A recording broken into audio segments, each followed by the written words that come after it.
messieurs, bonjour. Nous voici de retour à la Tech Academy pour une table ronde assez emblématique et qui reflète bien, je pense, les enjeux du moment. C'est autour du véhicule connecté, mais sur la thématique droit d'accès aux véhicules connectés et cybersécurité. Alors, ces deux sujets sont un petit peu connexes.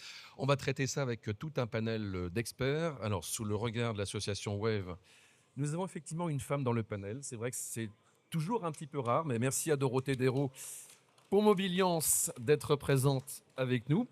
Toujours au chapitre des fédérations, d'ailleurs, on a Aliousso pour la FNA qui est présent. Nous avons également pour la Fièvre, il y a 3 fédérations quand même, hein, c'est pas mal du tout, Frédéric Martin. Et puis nous avons également, côté technique, on va dire, pour Ella Gutmann, donc Clément Perrin, donc groupe Forvia. Nous avons un grand spécialiste de la cybersécurité, enfin 2 d'ailleurs. Nous avons Yacine Ladjissi qui représente Valeo, mais également, donc, on peut le dire, la PFA, la SIA, voilà, donc la fédération. Enfin, on va dire, c'est l'expertise, c'est le monsieur cybersécurité pour l'industrie automobile française. On peut dire ça comme ça, voilà. Et puis pour l'ANSSI, qui est donc l'agence, comme vous le savez, de la sécurité des systèmes d'information, Sadio Ba, qui est le coordinateur sectoriel transport. Alors, la cybersécurité, c'est quand même très important et c'est un risque qu'on ne peut vraiment pas ignorer. Alors, on le traitera un peu plus en détail tout à l'heure, mais peut-être d'abord pour avoir ces enjeux en tête. Quelques mots, vous avez un micro devant vous, Sadio. C'est vrai que les menaces, on les perçoit. Alors, on pourrait parler de l'ingérence russe, on pourrait parler d'un tas de menaces autour de nous, hein, mais dans le secteur automobile, en tout cas, il y a eu récemment encore des attaques et des industriels qui ont été impactés. Oui, bonjour, bonjour à tous et bonjour à toutes. Ouais, je ne veux pas faire trop long sur la menace. Je crois qu'elle est perceptible maintenant même auprès du grand public. Dans les médias classiques, on entend régulièrement l'ensemble des secteurs de la vie économique, le loisir, la vie sociale et qui est impactée par ces attaques cyber. Pour revenir plus précisément sur ce qui nous intéresse, l'industrie automobile, moi, j'aime bien commencer en disant qu'elle fait face à 3 révolutions. La première, évidemment, c'est la motorisation. Donc, aller vers une motorisation propre, hybride, hydrogène. La deuxième, c'est le foisonnement d'assistance de conduite jusqu'à la délégation totale du véhicule autonome.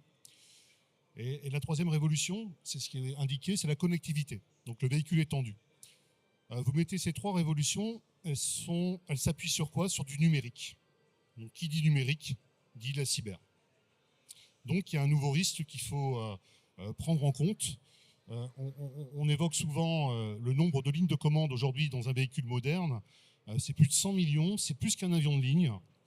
La valeur, dit-on, je ne sais pas, je ne suis pas un grand spécialiste, mais d'un véhicule vendu aujourd'hui en 2025, à plus de 50%, c'est du logiciel et du numérique. Voilà. Donc, tout ça pour décrire un peu le panel et dire que la cybersécurité, on ne peut pas faire sans, au niveau de l'automobile comme dans d'autres. Alors, au niveau des menaces, le spectre est extrêmement large. Alors, on va commencer par des choses, souvent, hein, à 80%, vous savez, en cyber, c'est faire de l'argent. Donc, c'est la cybercriminalité, faire de l'argent. Donc, le vol de véhicules, ça, je pense que c'est une menace au niveau du secteur qui doit être important, avec les systèmes de rejeu de clés ou autres, de détournement, de leurrage de système, hein, qui permet de prendre possession d'un véhicule. Ça, c'est la première menace assez classique. Il y a la seconde aussi, qui est toujours du même acabit que vous entendez, qui consiste à exploiter, à exfiltrer des données personnelles ou des données qui pourraient être mises en valeur et revendues. Et quand on continue le spectre comme ça, on va un peu sur une pyramide vers la menace ultime, qui est la prise de contrôle d'un véhicule, celle qui fait peur à tout le monde. Alors, et notamment que le véhicule autonome, hein, demain, évidemment. Alors, ce qu'il faut dire, c'est que ça fait 10 ans que la démonstration a été faite. On peut faire, on sait faire. Les chercheurs l'ont fait aux États-Unis d'Amérique, en Chine. Nous avons publié un papier en mars 2025 publiquement à Rennes, où nos équipes ont pu aussi, sur un véhicule français, en passant par le Bluetooth, prendre le contrôle des fonctions fondamentales d'un véhicule. Donc, on sait le faire. On peut le faire. La potentialité, elle est là, elle existe. Et évidemment, ça, c'est la menace ultime qui fait peur, mais devant laquelle il faut se prémunir. Merci pour ces propos. Yacine Ladjissi, donc je rappelle que vous êtes l'expert chez Valeo de la cybersécurité. On détaillera peut-être tout à l'heure ce que Valeo a fait plus précisément, mais ce qui est certain, c'est qu'il y a un cadre réglementaire et que l'industrie automobile doit répondre à certaines obligations. Oui, bonjour à tous, merci d'être ici. Donc effectivement, il y a un cadre réglementaire très structuré, très précis qui a été mis en place depuis 2020-2021. Donc aujourd'hui, tout véhicule qui sort des usines du constructeur automobile en Europe et bientôt en Chine doit être homologué. Donc ça veut dire qu'il y a une vérification très détaillée de deux éléments. Le premier élément, c'est ce qu'on appelle le système de management de la cybersécurité du constructeur. Donc il y a un audit. Voilà, l'audit n'est valable que 3 ans. Tous les 3 ans, le constructeur doit refaire un audit de certification de tous ces processus d'entreprise qui vont toucher tout le cycle de vie du véhicule. Cycle de vie, c'est la conception, le développement, l'industrialisation est quelque chose de très très nouveau pour nous, même si on a beaucoup d'expérience, c'est la post-production ou la maintenance d'un niveau de sécurité on va dire à l'état de l'art après la production du véhicule. Ça veut dire que ça implique d'avoir des capacités de mise à jour des systèmes du véhicule et ça au quotidien c'est un vrai challenge. La deuxième partie de ce qui est demandé aux constructeurs automobiles, c'est ce qu'on appelle le type approval ou l'homologation type, où il y a un audit en fait, d'une architecture électronique qui peut adresser plusieurs véhicules. Donc c'est des services techniques en France avec le CNRV, Centre national de réception des véhicules, avec des boîtes comme l'UTA qui vont aller auditer en fait les véhicules et l'architecture. Ce qui est fondamental, c'est que les constructeurs ont des obligations, mais les équipementiers, les fournisseurs de technologies comme Valeo doivent aussi contribuer à la conformité réglementaire. Comment ? Dans mon équipe, au quotidien, vous avez des personnes qui vont faire des analyses de risque, des personnes qui vont développer des concepts de sécurité pour permettre au constructeur d'être à un bon niveau de sécurité et de passer en fait son homologation. Donc c'est un travail qui ne se concentre pas uniquement au niveau du constructeur, mais c'est toute la chaîne de valeur. Merci. Alors une fois qu'on a dit ça, on en vient au sujet central qui est celui du droit d'accès. C'est comment les réparateurs, et notamment indépendants, vont pouvoir accéder à un véhicule qui centralise de plus en plus de données. Et c'est là, Frédéric Martin, qu'on va parler du travail qui a été fait par les acteurs de l'automobile. Donc on sait qu'il y a un Data Act au niveau européen. Et vous avez essayé de transposer cela au niveau automobile. Oui, alors transposer tout ce qu'il faut faire en matière de Ou adapter, on va dire. Je ne pense pas qu'on réussisse à le mettre dans le Data Act. Par contre, effectivement, dans notamment le travail qui a été fait au sein de la filière française puis européenne, c'est bien dans le cadre du Data Act et du guide qu'on en a fait. Ah, t'affiches déjà tout ça. On a bien rappelé les grands principes de cybersécurité. D'abord, elle est à peu près incontournable et absolument incontournable même. C'est une obligation des constructeurs. Comme Yacine l'a dit, ça redégringole par poupée russe sur des contraintes sur tous les équipementiers et tout ce qui fait la voiture, que ce soit du hard ou du soft d'ailleurs. Et donc, dans le guide qu'on a travaillé, puisque je vais vous expliquer tout de suite qu'on a travaillé un guide en commun pour savoir comment appliquer le Data Act au monde automobile, on a bien rappelé ces principes et notamment ces principes de responsabilité entre le constructeur et l'utilisateur. Ce que je voudrais tout de suite dire à ce stade, c'est que, comme sur beaucoup de sujets, une fois qu'on a dit ça, on n'a pas dit grand-chose et que, comme le diable est dans les détails et dans les cas concrets d'application, on se doit, et c'est un travail qu'on a bien avancé au niveau du travail de la filière sur ce Data Act, on se doit de rentrer dans des cas concrets et de regarder un certain nombre de cas d'usage typiques pour bien se mettre d'accord sur un cas d'usage concret. Est-ce que ça relève bien de la cybersécurité ? Quand, comment accéder à la donnée dans ce cas-là, etc., etc. Donc là, je crois que tu veux que je dise 2 mots sur la genèse de ce fameux guide. Oui, alors un guide qu'on peut d'ailleurs consulter en ligne, par ailleurs, Alors, et qui fait 18 pages, c'est ça au total. Alors, bon, déjà, il faut rappeler qu'il y a 2 guides. Il y a un guide qui a été fait par cercle concentrique, puisque d'abord, c'est une préoccupation qu'on a partagée longuement avec Mobiliance entre les équipementiers que représente la Fièvre et Mobiliance qui représente Laval, puisqu'on avait à peu près les mêmes préoccupations de pouvoir accéder à des données de façon assez fluide, non discriminante, à des coûts acceptables, etc. Donc c'est une préoccupation qu'on partageait avec Mobiliance depuis longtemps. On a profité du dernier contrat stratégique de filière 2024-2027 pour mettre les quelques lignes qui écrivait le principe que entre constructeurs équipementiers et l'aval de la filière, on se devait de dialoguer sur le sujet de l'accès aux données. Et donc, fort de ça, il y a un travail qui a été lancé dans un premier temps côté PFA, donc ce qui a permis déjà de discuter entre constructeurs équipementiers qui étaient un peu comme ça sur le sujet. On imagine, on imagine. Puis, dans un deuxième temps, d'intégrer Dorothée et son équipe. Alors, c'est le cercle concentrique. Donc, à quel moment, Dorothée, les courbes se sont croisées? Alors effectivement, on a participé à ces travaux puisque en fait il s'agissait d'influencer la Commission européenne aussi dans les lignes directrices qu'elle publie dans le Data Act. En fait, c'est aussi le début d'un travail parce que effectivement, ça a décrit, c'est une réflexion partagée sur la définition des typologies de données et pour avoir une même compréhension, parce que des data, il y a des milliards de codes dans un véhicule. Il faut que les professionnels, notamment les réparateurs indépendants, parce que chez nous on a les réseaux agréés, mais aussi on a les réseaux non agréés. Et je pense que c'est vraiment le sujet, c'est que tous ces professionnels puissent avoir des données aussi standardisées, c'est-à-dire une même compréhension des types de data. Ouais. Après, pour nous, c'est une première pierre aussi parce que le Data Act, en réalité, il est, c'est un texte général, c'est pas que l'automobile. Hein. Donc, il y a en fait aussi d'autres réglementations, notamment il y a eu un règlement d'homologation en 2018 qui consacre une équité et un accès non discriminatoire entre les réseaux agréés et les réseaux indépendants. Et c'est vraiment ça le sujet aujourd'hui aussi, qui cristallise aussi le sujet concurrentiel. Hein. Il y a eu notamment, et ça vient compléter un peu l'image qu'on peut avoir, un arrêt qui a été défini entre Stellantis et ATU Carglass en 2023 et qui a été confirmé là il y a 15 jours. Donc c'est quand même, il faut bien l'avoir en tête, qui confirme bien un droit d'accès complètement équitable entre les réseaux agréés et non agréés pour réparer et entretenir les véhicules. Donc ça vient compléter quelque part aussi cette définition des data et le côté cadre global. Alors, pour que les gens, que l'auditoire comprenne bien ce qu'on a réussi à faire, je pense que c'est une vraie success story pour la filière française. Donc, on a travaillé PFA avec Mobiliance, c'était à partir de fin 2024. Et puis, on a poursuivi début 2025.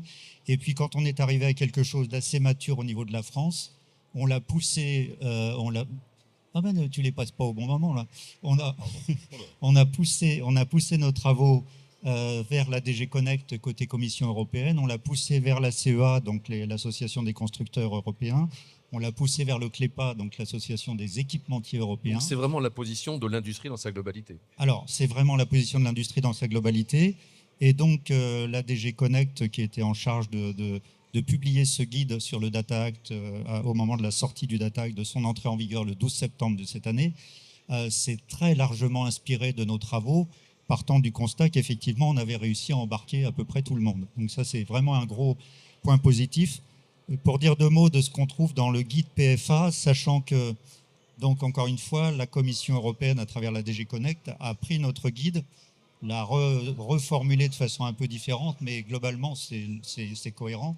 Et donc, dans le guide PFA, le fameux de 18 pages, on trouve ce que vous voyez. Non, pas ça encore. Oh là là.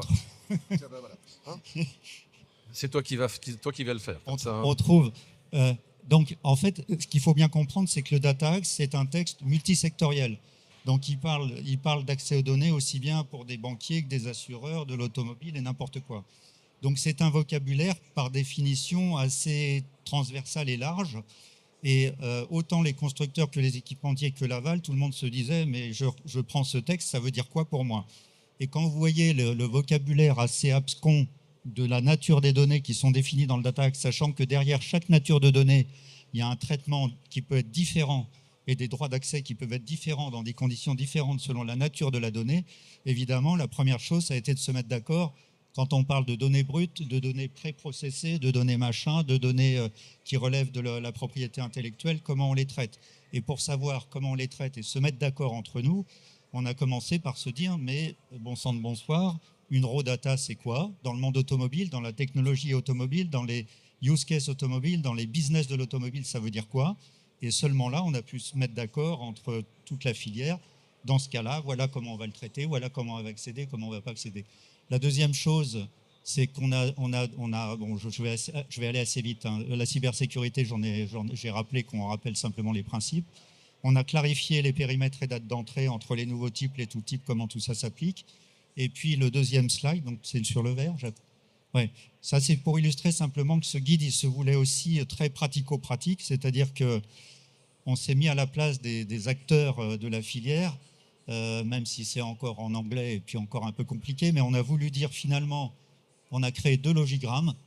Quand il y a une donnée qui arrive, déjà, à travers un certain nombre de questions-réponses auxquelles on doit répondre, se dire, est-ce que ces données, vu le texte du Data Act et la compréhension qu'on en a acquise au sein de la filière, est-ce que oui, c'est une donnée accessible ou est-ce que non, ça n'est pas une donnée réputée accessible pour des raisons d'IP, enfin de propriété intellectuelle, de cybersécurité trop pointue, etc. Et puis le deuxième logigramme, c'est une fois qu'on a défini par ce questionnement que la donnée effectivement doit être rendue accessible par le constructeur, c'est comment on la rend accessible. Voilà. Donc c'est ce guide très pratique qu'on a voulu très pratico-pratique qu'on a créé au sein de la PFA et élargi à toute la filière. Merci pour ces précisions. J'en profite peut-être pour interroger Ali Ousso sur ce document. Donc, est-ce que ça va dans le bon sens et le fait justement que la réparation soit intégrée était une condition, j'allais dire, sine qua non? Oui, bonjour à tous.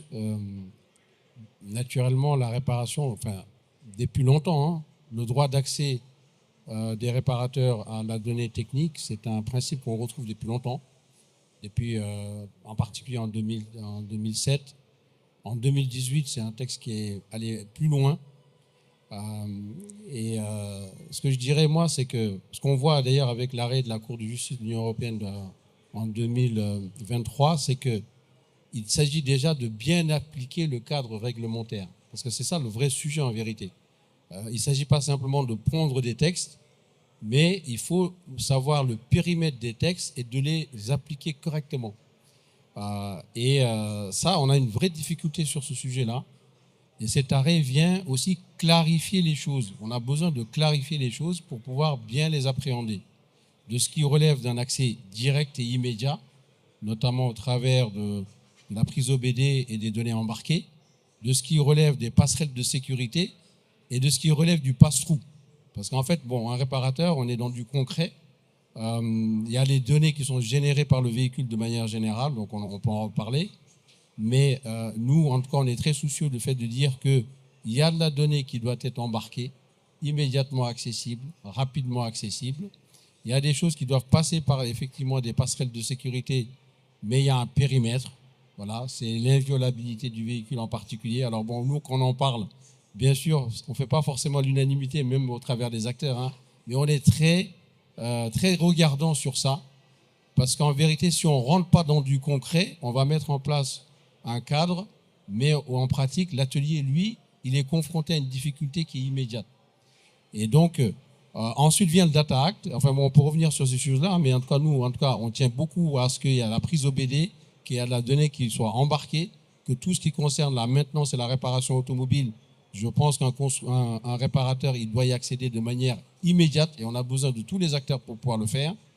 En ce qui concerne l'antivol et tout ce qui est relatif à la sûreté du véhicule, qu'il puisse y avoir effectivement des passerelles, notamment Gateway, ok, il n'y a pas de souci, mais ça doit rester dans son périmètre bien défini, c'est ce que rappelle la Cour de justice, ensuite qu'on définisse bien ce qui rentre dans le dispositif de sûreté des véhicules. Et ça, aujourd'hui, c'est pas défini, c'est pas bien défini. Et on voit bien que ça s'étend, ça va un peu dans tous les sens. Nous, on est très méfiants, très prudents par rapport à ça. Quand je vois aujourd'hui qu'une vanne EGR, il faut avoir le CERMI, bon, je me pose quand même des questions par rapport à ça. Par rapport au Data Act sur les données générées par les véhicules, c'est vrai que nous, on a demandé à avoir vraiment un Data Act spécifique à l'automobile.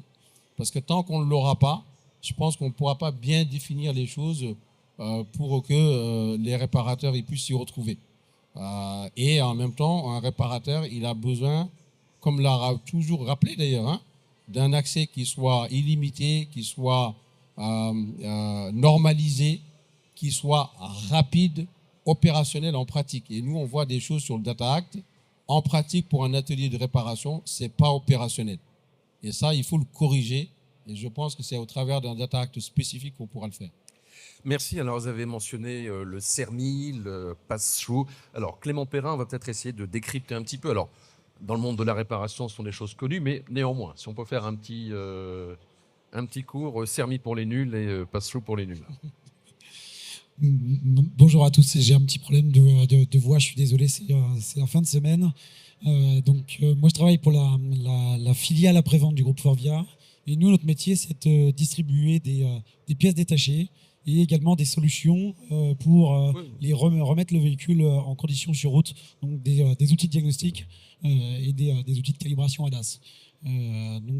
Très concrètement, si on parle de gateway, de passerelle de sécurité, c'est un cadenas virtuel que le constructeur a posé, qui soit légal, validé ou non, on le voit toujours sur le véhicule, et on a besoin donc d'aller toquer au serveur du constructeur pour ouvrir ce cadenas. Sinon, on est comme sur Excel, en lecture seule, on ne peut rien changer. Et ça, on doit le faire pour un voyant de vidange, pour changer une plaquette de frein sur un étrier électrique arrière, ou pour faire une grosse mise à jour du véhicule. Donc on a besoin que ça soit très simple, parce qu'en atelier, vous savez, on est déjà bien occupé, pour ne pas dire débordé, et on a besoin surtout que les coûts liés à ces opérations qu'on intègre dans nos outils de diagnostic ne viennent pas perturber la production de l'atelier, son efficience, mais aussi l'économie de l'atelier et de l'automobiliste. Puisque si je dois payer un jeton à 45 € pour vendre un remplacement d'essuie-glace à 15, j'ai forcément un petit problème économique dans mon entreprise. Voilà. On a ensuite le CERMI qui vient d'arriver, où le CERMI, c'est la réglementation de la climatisation appliquée au diagnostic, si on veut la résumer. On doit certifier l'entreprise, certifier des utilisateurs pour des opérations liées à la violabilité du véhicule. Donc on intègre bien entendu ce qui est système anti-démarrage, programmation de clés, mais comme on a un véhicule aujourd'hui qui est communicant, qui est interdépendant, on voit que dans le logiciel, lorsqu'on change un radar ADAS qui est sur le pare-choc avant, donc très loin de l'antidémarrage, tout ça c'est connecté, donc on a quand même le CERMI, et on a besoin de rentrer un petit code au moment où on fait un codage. Donc là je suis à ma deuxième étape administrative lorsque je répare donc un véhicule. Et puis le troisième, c'est le pass-through. C'est là télécharger les logiciels des constructeurs pour les utiliser avec un outil de diagnostic classique, comme vous avez sur le meuble blanc à votre droite. Et là, c'est quelque chose de très compliqué, puisqu'on ne peut pas télécharger tous les logiciels des constructeurs. Donc, on fait plutôt ce qu'on appelle du remote diagnostic. Ça s'appelle des services à distance. Voilà. On déporte virtuellement la prise de l'atelier sur des centres de traitement qu'on a, nous, ouverts en tant qu'équipementier. Et cette fois-ci, on va, nous, brancher les outils des constructeurs, réaliser à distance des opérations réputées complexes. Voilà. Donc, nous aussi, on a dû certifier CERMI, puisque quand on fait un codage ou une opération à distance, on est un garage, alors virtuel, déporté, mais c'est aussi le passage obligé. Donc, ça veut dire que pour tout type de réparation, aujourd'hui, en fait, il faut passer par là, pratiquement. Quasiment, en tout cas la majorité, et plus mon véhicule est moderne et plus il est donc du coup impacté. On a besoin d'avoir dans l'atelier aujourd'hui de la multicompétence en fonction de la génération du véhicule, puisqu'on rentre encore quelques véhicules type Citroën AX, puis des 406 multiplexés qui avaient 5 ou 6 calculateurs, puis un Renault Austral hybride et aussi une Tesla. Donc, je vous laisse imaginer en termes de compétences et de formation les besoins, mais c'est aussi une richesse. La force de la prévente, c'est qu'on sait à peu près tout réparer depuis le début de l'industrie automobile. Par contre, il faut qu'on reste avec une efficience et une certaine logique économique dans nos entreprises. Si on doit ouvrir 5 gateways, signer 12 papiers avant de faire une vidange, ou de déposer une batterie électrique, on va forcément finir plutôt en tant que préfecture que d'atelier de réparateur. Alors Frédéric Martin, c'est vrai qu'il y a encore quelques trous dans la raquette. Et puis, cette certification, elle a aussi un coût et c'est une charge pour les réparateurs, évidemment. Alors ça, pour le coup de l'intervention, Clément en parlait beaucoup mieux que moi, mais pour revenir sur, effectivement, il y a encore des trous dans la raquette, donc il y a encore un certain nombre de sujets qui sont à traiter. Je pense qu'il y a eu une ouverture très intéressante de la Commission européenne dans le plan d'action automobile qu'elle a annoncé au mois de mars, qui a été que finalement, ils allaient faire un guide, ce qui n'était pas prévu, d'application du Data Act à l'automobile, et encore une fois en s'appuyant sur la démarche de la filière française qui a été donc élargie.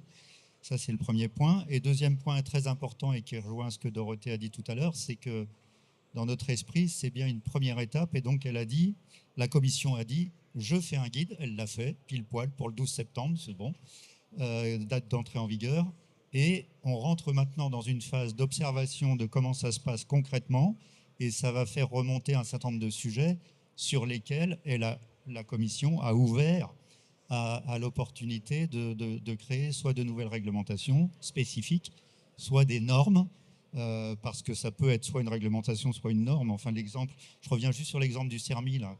Ce qui ressort aussi, ce que Aliou a dit un petit peu tout à l'heure, c'est que l'accréditation CERMI, sur le principe, c'est pas idiot d'accréditer des gens qui risquent de toucher à des sujets sécuritaires. Par contre, l'interprétation qui en est faite est très variable d'un constructeur à l'autre. Donc chacun, et c'est l'exemple que donnait Aliou, chacun interprète un peu comme il veut et peut exiger une certification CERMI pour une intervention qui n'a strictement rien de sécuritaire. Et donc là c'est typiquement le type de sujet où vraisemblablement, un jour, on va faire remonter l'idée ça serait bien de créer une norme qui décrit le périmètre technique technique fonctionnelle, sur lesquels, effectivement, il est normal d'avoir une accréditation CERMI, mais pour d'autres interventions, ce n'est pas nécessaire. Donc voilà, donc il reste ce genre de sujet à traiter, encore une fois sur des cas concrets, parce que le diable est dans la mise en œuvre. Hein. C'est vraiment la mise en œuvre sur le terrain, sur des cas d'usage concrets qui vont poser des problèmes et que le texte ne sait pas décrire à l'avance. Donc on va les faire remonter les uns après les autres.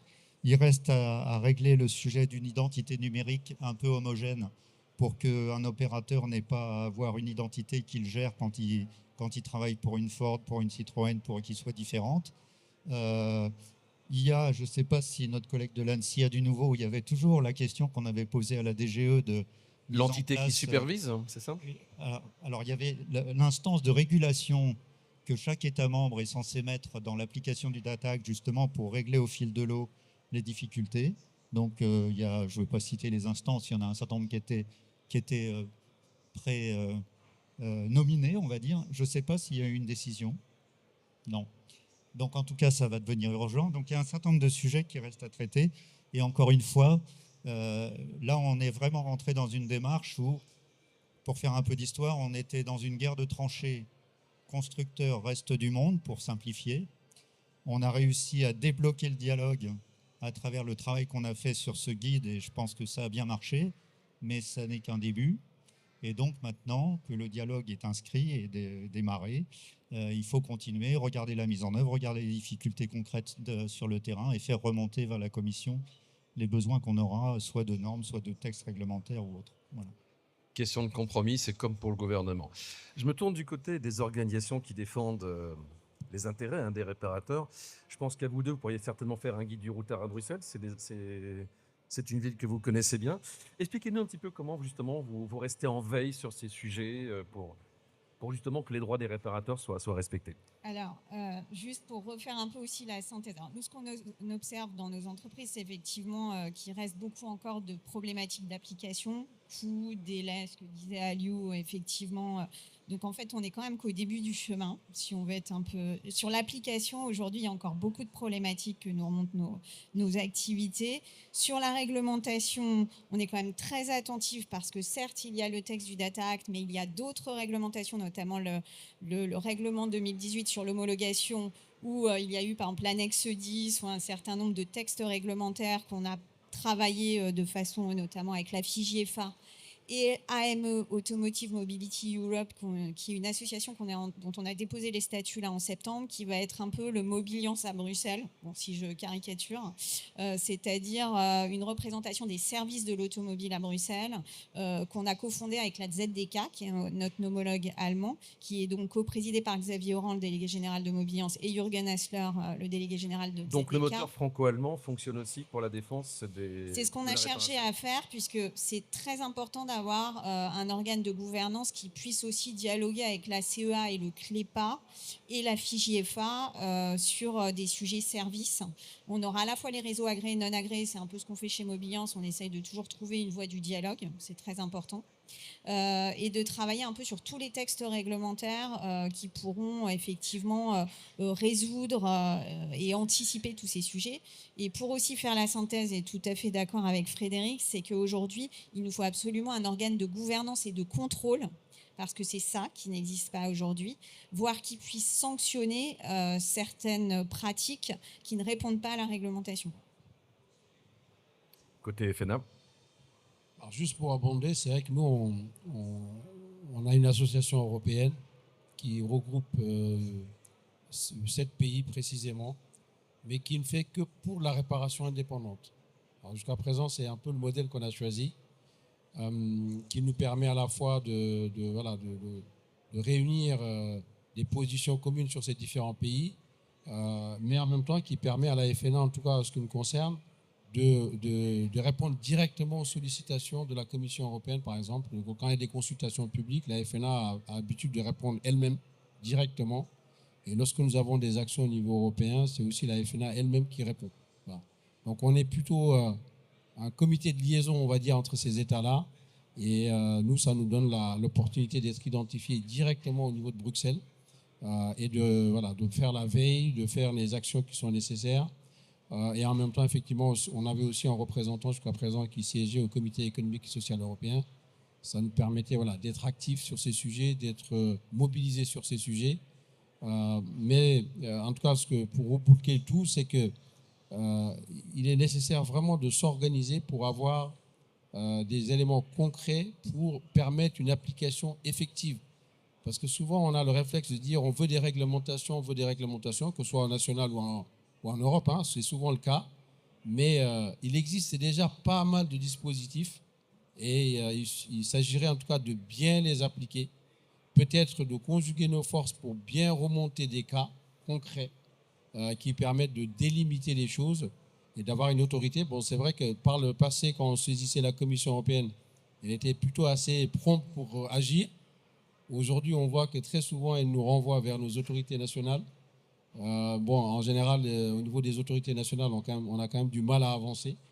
Il nous faut une structure qui permette de superviser tout cela, d'avoir aussi ses propres moyens d'action, parce que nous, on n'est que des fédérations, hein, on agit avec nos maigres moyens, si je peux me permettre de dire ça comme ça, mais qu'il y ait des autorités qui puissent investiguer réellement et sanctionner le cas échéant. Sans cela, en fait, on a l'impression qu'on met en place des dispositifs, on court après, et puis même si un jour on a une victoire, mais en attendant, souvent le constructeur, il a déjà une longueur d'avance, et il n'a pas forcément peur d'ailleurs, hein. C'est un peu le sentiment. Pour moi, je suis assez direct quand je m'exprime, je suis désolé. Il n'a pas peur de la bagarre, c'est ça ? En fait, c'est qu'il a quand même capitalisé sur son avance et nous, on rame derrière, quoi. Et ça ne peut plus fonctionner comme ça. Il faut trouver un autre modèle qui permet quand même de dire non, les choses doivent se déployer et on a une autorité qui est capable d'aller investiguer et de sanctionner concrètement. Merci Aliou. Clément Perrin, côté technique, ça veut dire aussi pour vous de la veille et savoir s'adapter à ces nouveaux enjeux en permanence. Oui, parfaitement. C'est toujours préparer la réparation de demain sur l'ensemble des sujets. Hein. Donc, on a longuement évoqué l'entretien et la maintenance de base, mais on est entré aussi dans d'autres méga tendances. Hein. La calibration de systèmes ADAS, l'accès aussi à nos services d'assistance pour l'aide à la réparation, l'identification de la pièce détachée, c'est aussi identifier le logiciel qu'on doit entretenir et quelle mise à jour je vais mettre dans le véhicule à quel moment. Et puis on a un troisième sujet aussi qui est intimement lié à l'application du composant avec nos pass-through remote et autres. Jusqu'à aujourd'hui, on a quand même fait tous ensemble un beau travail. Les systèmes de gateway sont tous intégrés. Donc on va toquer en tâche de fond sur les serveurs des constructeurs. C'est intégré dans les licences où le réparateur a fait un seul accès. Je pense qu'on pourrait très facilement faciliter la vie du réparateur en intégrant le CERMIT déjà dans nos systèmes, puisqu'on a déjà fait le travail. On va repartir du côté team cybersécurité, donc Yacine Ladjissi. Comment toute cette thématique a été préparée chez Valeo? Parce que c'est pas seulement au niveau des produits, mais c'est au niveau des sites également et dans votre façon au quotidien de travailler. Merci. D'abord, je vais faire une petite précision, un petit point en arrière pour essayer de vous donner une image en fait de la façon de travailler des équipes cyber, que ce soit équipementier ou constructeur. En fait, le Data Act, on le comprend très bien, on le suit, donc on a des équipes Valeo qui sont mobilisées sur le sujet. Les équipes cyber, c'est d'essayer de trouver toujours le compromis entre le besoin opérationnel, le besoin qui est de donner accès à un réparateur indépendant, et de faire en sorte que ce besoin qui est exprimé dans le cahier des charges ne soit pas utilisé par un attaquant pour déstabiliser, pour prendre le contrôle d'un produit. Ça, c'est un vrai sujet au quotidien. Pour vous donner un exemple que je donne chez Valeo ou à l'extérieur, c'est l'image de la maison, en fait, où vous avez un besoin opérationnel qui est de laisser les clés de chez vous, de votre appartement, ou de votre maison à l'entrée du jardin pour que le réparateur puisse passer en votre absence pour réparer votre volet roulant ou autre. Les attaquants dans la cybersécurité, ils ont une phase de reconnaissance et d'observation. Ça veut dire qu'il va suivre vos habitudes, il va essayer de comprendre votre façon de fonctionner au quotidien. Et j'aime bien comparer le voleur d'un domicile avec un hacker ou un attaquant il va comprendre qu'il y a un besoin opérationnel qui peut être utilisé pour une attaque. Donc c'est l'image du voleur qui va, en votre absence, récupérer les clés de votre garage, rentrer et voler vos données. Donc on comprend parfaitement ce besoin qui est de maintenir les disponibilités des données pour assurer la réparation, mais il faut savoir aussi que les attaquants ne font aucune distinction entre un besoin opérationnel et une possibilité d'attaquer un produit. Donc à chaque fois qu'on va laisser des données libres d'accès, à chaque fois qu'on va laisser ce qu'on appelle une porte dérobée, une backdoor, elle sera exploitée par un attaquant. Et la motivation principale des attaquants qu'on observe aujourd'hui, c'est les données. Pourquoi ? Parce que les données, c'est ce qui est monétisable à très court terme. Vous volez une base de données d'un constructeur, d'un équipementier, d'un opérateur, et très vite, vous pouvez en tirer un bénéfice. Donc il y a une motivation qui est supérieure au fait d'attaquer un véhicule, même si au quotidien, on voit des attaques contre des véhicules. Donc tout ça pour dire que le sujet du Data Act, il est primordial, mais il faut toujours essayer de trouver le compromis avec le besoin de sécurité. Ça a été évoqué, les Secure Gateway, les Central Gateway, qui aujourd'hui sont utilisés de plus en plus pour passer l'homologation type. Il faut savoir qu'il y a quelques années en arrière, le réseau CAN du véhicule était parfaitement, on pouvait l'identifier. Les attaques qu'il y a eu en 2015 d'un certain constructeur américain, c'est une phase de reconnaissance. Dès lors qu'on laisse la possibilité à des gens de faire du reverse engineering, ils peuvent utiliser ces compétences, c'est ce qu'ils ont appris pour provoquer une attaque qui est de plus grande envergure. Les 4 types de risques cyber que nous, on regarde au quotidien, c'est évidemment le risque de S, le risque safety. Ça veut dire prendre le contrôle d'un véhicule, blesser quelqu'un, le tuer, ça c'est le cas le plus grave.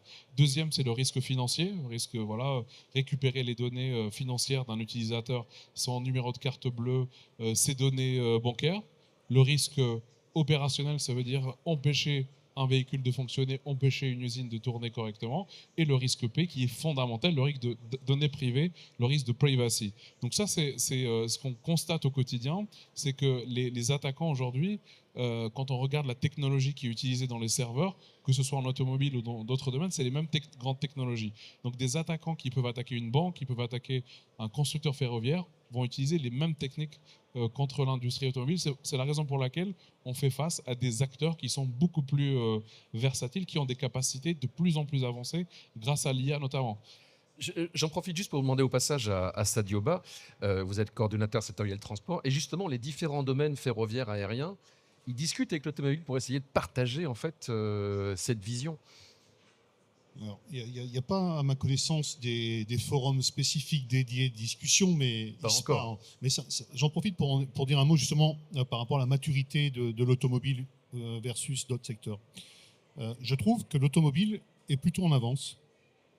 La réponse réglementaire et normative qui a été donnée en 2020-2022 pour une filière séculière qui a plus de 120 ans, alors je disais, ça choque parfois, mais qui tapaient sur la tôle, quoi. Ils mettaient un châssis, ils mettaient un moteur thermique, voilà, ils sont passés dans le numérique en quand même très très peu d'années, c'est des révolutions dans les process. Et en 3 ans, la filière mondiale automobile, parce que la réglementation qu'évoquait Yacine et d'initiatives de l'ONU. C'est comme ça, c'est l'ONU qui porte la réglementation technique des véhicules. En 3 ans, réussir à élaborer une réglementation, donc un volet cyber dans l'homologation, ainsi qu'en 3 ans, élaborer une norme, je trouve que c'est quand même une performance notable. Pour donner un exemple, pour le ferroviaire, nous n'avons pas aujourd'hui de réglementation verticale dédiée et nous n'avons pas aujourd'hui de normes dédiées. Il devrait arriver l'année prochaine, en 26, une norme dédiée au cycle de production du ferroviaire, mais elle n'existe pas. Donc je considère que l'automobile, quand même, a su, et encore une fois, avec une industrie, c'est lourd, c'est du lourd. L'aviation, c'est particulier parce qu'il y a 2 fournisseurs, bon, il y a des milliers de sous-traitants, mais il y a 2 gros fournisseurs, et par rapport aux discussions qui étaient intéressantes sur le règlement sur les données, le Data Act, il y a une maîtrise naturelle de l'accès aux données au niveau des avions, puisque pour interagir avec un avion, il faut un badge pour entrer sur une zone aéroportuaire qui est surveillée. Là, on parle de toute autre chose, puisqu'on a des milliers de points d'échange, d'interconnexion possibles avec, et même le particulier peut, et on l'a vu, interagir avec son véhicule qu'il a acheté et ne pas respecter les réglementations qui interdisent de brancher un dongle pour faire des tas de choses et pour débrider telle chose, etc. Il y a des tas de choses qu'on trouve sur Internet. Donc c'est beaucoup plus maîtrisé au niveau de l'aviation, et très tôt, ils ont su, avec leur agence de sécurité, les ASA, l'agence européenne, ainsi qu'avec l'OACI, mettre en place des directives, parce que la position, si vous voulez, d'un avion, contrairement à un train, une voiture, la position de sécurité, il n'y en a pas. Dans l'avion, il faut toujours être là. Merci. Je reviens à vous, Yacine, sur une fois qu'on a exposé ces différents enjeux, ce qui a été fait chez vous, chez Valeo. En fait, Valeo a structuré ses activités de cybersécurité en 3 grands pôles, 3 grandes familles. Il y a ce qu'on appelle la cybersécurité du système d'information, la cybersécurité du véhicule et du produit, et la cybersécurité du ce qu'on appelle le manufacturing ou le système industriel. Parce que même si c'est des métiers sur lesquels il y a des passerelles, il y a des expertises qui sont très très spécifiques. Sur tout ce qui est métier de la cybersécurité du système d'information, on va dire que c'est équivalent à ce qui existe dans d'autres industries.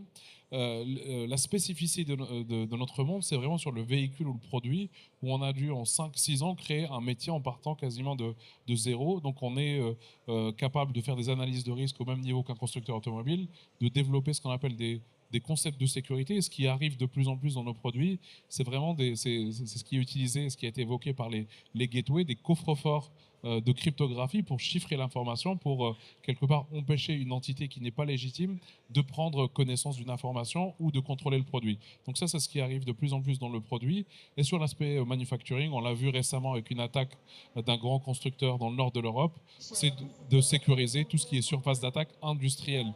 Parce que dans une usine, vous avez beaucoup de parties prenantes. Vous avez le personnel qui va faire le ménage, vous avez le personnel qui va gérer la maintenance d'un robot industriel. Et cette surface, en fait, elle va être fondamentale dans la protection, non seulement de ce qu'on appelle des actifs de l'entreprise, mais aussi des actifs au niveau du produit. Et je terminerai juste par dire, en ce moment chez Valeo, l'un des challenges majeurs, c'est comment on fait pour assurer la maintenance du produit dans tout son cycle de vie. Une voiture peut être amenée à rouler jusqu'à 30 ans. Donc dans les questionnements qu'on a aujourd'hui, c'est comment être capable en temps réel de mettre à jour des pages de sécurité dans les produits. Et ça, pour l'instant, notre stratégie, c'est de se dire ça ne peut pas se faire sans contrat de maintenance spécifique à chaque produit embarqué pour justement maintenir des équipes qui sont capables de patcher et aussi d'analyser le risque en permanence. Donc ça, c'est les sujets du moment en cybersécurité chez Valeo. Vous allez devenir le Darty de la cybersécurité pour vos produits ? Enfin, nous, on est très orienté client. Donc, dès qu'il y a un besoin chez le client, c'est d'être capable effectivement d'y répondre. Quand vous avez une technologie qui est utilisée dans un vélo électrique, dans un robot de cuisine, et que cette technologie se retrouve dans un véhicule, dès lors qu'il y a une vulnérabilité qui impacte ces types de produits qui ne sont pas automobiles, notre responsabilité, notre organisation fait qu'on doit analyser cette vulnérabilité et voir si elle ne peut pas nous impacter. Ça, c'est un vrai challenge. Ça veut dire garder les yeux ouverts en permanence sur ce qui se passe dans le monde, dans l'automobile, mais pas que. C'est pour ça qu'on bosse pas mal avec Sadio, avec l'ANSSI, pour savoir quelles sont les attaques qui sont survenues dans le ferroviaire, dans le domaine bancaire et qui pourraient nous impacter. C'est un métier qui n'existait pas auparavant. C'est non seulement s'occuper de notre produit et regarder toujours ce qui se passe à côté. Bah, d'autant que chez Valeo, vous fournissez des produits pour autre chose que l'automobile d'ailleurs. Absolument. Donc, on fournit par exemple des bornes de recharge. Donc, c'est annexe à l'automobile, des bornes de recharge. On est très présent dans tout ce qui est. Il y a une entité de Valeo qui s'appelle Valeo Service et qui va proposer que ce soit de la formation, des produits qui vont être utilisés par de la seconde monte notamment ou des opérateurs annexes à la mobilité. Donc, il y a beaucoup d'innovations. Et pour vous donner un exemple, en ce moment, on travaille sur le refroidissement des data centers, donc les centres de données, parce que Valeo a une expertise dans le domaine du refroidissement et du domaine thermique. On se dit que Valeo est légitime. Et dès qu'on rentre dans ce domaine, on voit aussi l'aspect cybersécurité. C'est qu'un centre de données, c'est un centre qui est exposé et on doit faire en sorte que le refroidissement ne soit pas utilisé pour attaquer le centre de données. Donc c'est vraiment passionnant. Bon, ça va être un débat sans fin, hein, la cybersécurité. Le tout, Frédéric Martin, c'est qu'il faut trouver un équilibre entre la nécessité de se protéger et le droit légitime aussi pour les réparateurs d'intervenir. Oui, je pense que tous autour de la table, on a bien exprimé ce besoin d'équilibre. Moi, la vision que j'en ai, c'est que ce besoin d'équilibre, on ne peut le traiter qu'en observant le réel, je veux dire, c'est-à-dire en étant le plus concret possible, qu'il y ait des échanges et des discussions entre les différents acteurs concernés sur des cas concrets, parce que sinon on fait de la littérature, quoi. Donc voilà ce que je peux dire. Et je sais que tu avais une question aussi sur et tout ça, ça devient quoi avec le véhicule autonome, de plus en plus autonome? Je pense qu'en fait, le sujet, c'est pas le véhicule autonome, c'est le véhicule, il est déjà plein d'ADAS. Et d'autant plus d'ADAS que le GSR2, la Global Safety Regulation version 2, a généralisé plein d'ADAS qui, si on en prend le contrôle, peuvent vous mettre dans le mur. Donc, il n'y a pas besoin d'attendre les véhicules automatisés pour avoir le souci. Il y a tout ce qui est vol de la voiture, il y a tout ce qui est vol de données. Donc, de toute façon, c'est un vrai sujet extraordinairement complexe et mouvant. Hein, ça bouge tout le temps. Et puis, c'est toujours le jeu du gendarme et du voleur. Hein, quand à chaque fois qu'on met en place des barrières, il y a des moyens de contournement qu'il faut encore protéger, etc. Donc, c'est une histoire à peu près sans fin, mais on est tenu et c'est absolument incontournable, quoi, la cybersécurité. Clément mais ça doit rester quand même. Il faut quand même qu'on puisse réparer les voitures et que les opérateurs indépendants puissent intervenir et avoir accès aux données dont ils ont besoin. Voilà. Clément Perrin, vos équipements de garage, ils sont garantis antivirus. Enfin, il y a une protection autour de ces équipements? Oui, complètement. Un outil de diagnostic aujourd'hui, c'est un produit interconnecté qui traite donc les données de la structure, de l'atelier de réparation, des utilisateurs également, puisqu'on a besoin de certifier ces utilisateurs pour toutes les normes qu'on a évoquées depuis le démarrage de cette conférence. Et puis, on est relié à des structures de sécurité des constructeurs pour aller chercher des informations de maintenance. Ou dans le Data Act, on n'a pas beaucoup besoin de savoir qui conduit la voiture, le parcours qu'il fait. On est uniquement sur la partie logicielle maintenance et données de réparation. Donc les données de réparation, c'est les données RMI et c'est le Vidal du garagiste. Donc on a besoin de savoir comment on monte un pack batterie, c'est quoi le couple de serrage de son écrou de fixation, et quelle mise à jour et quels sont les butins techniques associés. Merci. Du côté des fédérations, organisations, la cybersécurité, c'est quelque chose avec lequel il faut vivre. Donc, quelles sont vos craintes à la limite ou vos suggestions par rapport à tout ça? Alors moi, si je peux réagir sur ça, c'est que la cybersécurité, c'est une nécessité, on l'a vu, et effectivement, il faut y apporter des réponses concrètes, claires. Ensuite, l'impact, c'est que ça change l'architecture des véhicules. C'est une révolution qui est importante. Et quand on imagine un petit atelier, l'atelier moyen d'un réparateur indépendant, c'est quand même 3-4 personnes. Et on imagine le challenge que ça représente pour ces entreprises-là. Et ça va changer leur mode aussi de fonctionnement. Et je dis aussi que quelque part, le fait que le véhicule soit connecté, c'est une façon pour un réparateur de pouvoir s'appuyer sur des compétences externes. Et je pense qu'on y va de plus en plus et il faut vraiment les inciter à le faire. Il y a les fabricants d'outils de diagnostic, il y a les sociétés d'assistance technique qui les appuient. Et finalement, jusqu'à présent, on a brossé plutôt un tableau pour dire qu'il y a une menace, mais c'est aussi une opportunité. Parce qu'un réparateur, c'est quelqu'un qui est assez isolé de manière générale. Et il avait l'habitude, par moment, de porter son véhicule chez un concessionnaire ou chez un autre confrère. Là, le fait que le véhicule soit connecté, c'est des gens qui vont pouvoir l'appuyer, l'aider au quotidien, à distance. Et ça, je pense qu'il faut vraiment trouver les moyens les plus appropriés possibles pour lui permettre de faire cela. En l'équipant, en le formant et en faisant en sorte que ces acteurs puissent avoir les interventions au maximum pour pouvoir l'accompagner. Parce qu'il ne peut pas être bon partout, il ne peut pas avoir les outils performants partout, mais il a cette opportunité de dire à distance, on peut m'accompagner. Je perds moins de temps d'ailleurs. Et c'est un modèle aussi, un écosystème économique qu'il faut vraiment trouver pour que le réparateur il puisse avoir tout ce dont il a besoin en interne et en externe. Et je pense qu'aujourd'hui d'ailleurs, on le voit, hein, les fabricants d'outils de diagnostic ont fait un énorme boulot parce qu'au départ, nous, quand on nous a dit, bon, les sites constructeurs existent, on peut trouver l'information technique, il faut aller créer un compte chez chaque constructeur, c'est un modèle qui ne marche pas. Et le fait qu'aujourd'hui, avec un outil de JAG, on crée automatiquement tous les comptes chez les constructeurs, on voit que c'est beaucoup plus facile et ça correspond à l'organisation d'un atelier de réparation indépendant. Et voilà, là, il y a des opportunités, mais il faut qu'on aille plus loin sur ça. Et je voyais tout à l'heure, hier, avec un équipementier qui me disait, moi, je suis RSS pour le CERMI, mais je suis limité dans mon champ d'intervention en tant qu'RSS. Et ça, je trouve que c'est un peu dommage parce que, enfin, c'est peut-être un peu technique ce que je dis, mais ça veut dire qu'il n'a pas pu aller jusqu'au bout de son process d'accompagnement du réparateur. Et là, on se dit, il faut le corriger parce qu'il faut qu'il puisse aller jusqu'au bout. Sinon, le réparateur, lui, finalement, il n'a pas pu faire l'opération en question. Donc, cet écosystème, c'est aussi une opportunité pour nos indépendants. Et voilà, donc moi, je tenais à le marquer. Nous, on a un centre de formation, on les forme aussi sur beaucoup de choses et on veut qu'ils aient cette assistance technique et qu'ils s'appuient sur ces équipementiers pour qu'ils puissent faire demain toutes les opérations qui sont faisables dans un atelier.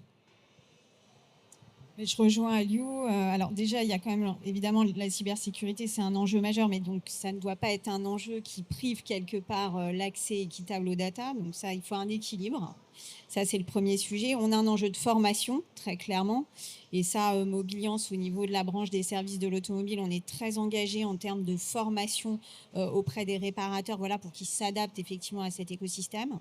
Et après, nous, alors au sein de Mobiliance, on a un groupe de travail qui regarde spécifiquement avec des ingénieurs automobiles, notamment à Marchebel, je vois qu'il est parti, mais qui pilote ce groupe de travail et qui regarde au niveau de toutes les marques, parce qu'en fait, c'est aussi en fonction des marques, il y a quand même une hétérogénéité clairement de cas particuliers et du coup, en termes opérationnels, le diable se cache dans les détails, mais on suit pour toutes les marques les problématiques d'accès aux data et donc on interagit avec le constructeur et ça c'est un travail de longue haleine qu'on mène depuis des années et je pense qu'on n'a pas fini de mener ce travail aussi sur les marques asiatiques parce qu'il y a évidemment des problématiques assez voilà sur certains types de marques mais voilà c'est un travail de longue haleine et je pense que voilà on n'a pas fini de travailler sur ce sujet.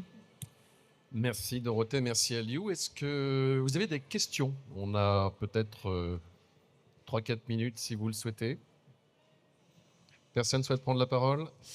Alors peut-être un petit mot de conclusion rapide, Frédéric. On a essayé de montrer que voilà, d'où on part, le Data Act, le guide de la PFA, il y a la cybersécurité, on a bien compris les enjeux, il faut continuer à travailler ensemble.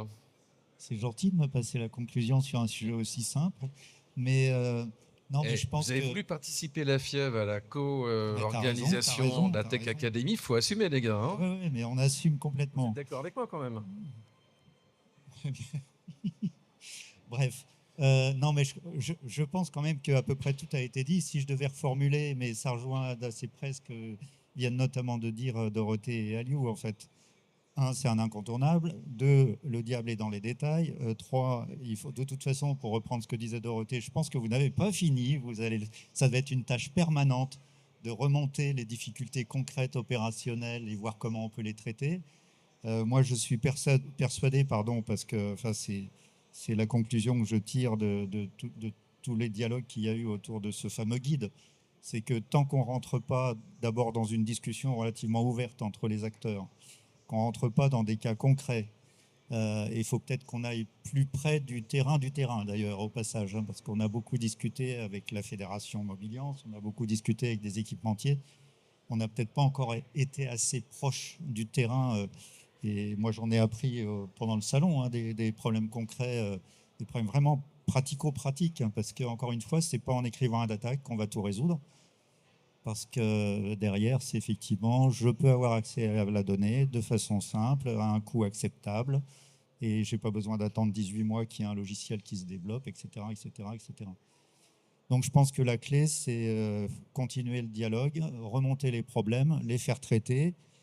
Quand ça peut être traité par la super instance régulatrice de chaque État membre, qui ne va pas tarder à être nommée, tant mieux. Sinon, ça remontera pour faire l'objet soit de normes à travers l'ISO qu'on pourra pousser, soit de réglementation en poussant côté commission. Mais donc voilà, je pense qu'on a un gros travail collectif à poursuivre, sans perdre de vue les deux plateaux de la balance, la cyber et puis l'accès libre et ouvert aux données autant que nécessaire pour tous les acteurs. Voilà. Eh bien, c'est ainsi que se termine cette table ronde. Un grand merci à nos intervenants.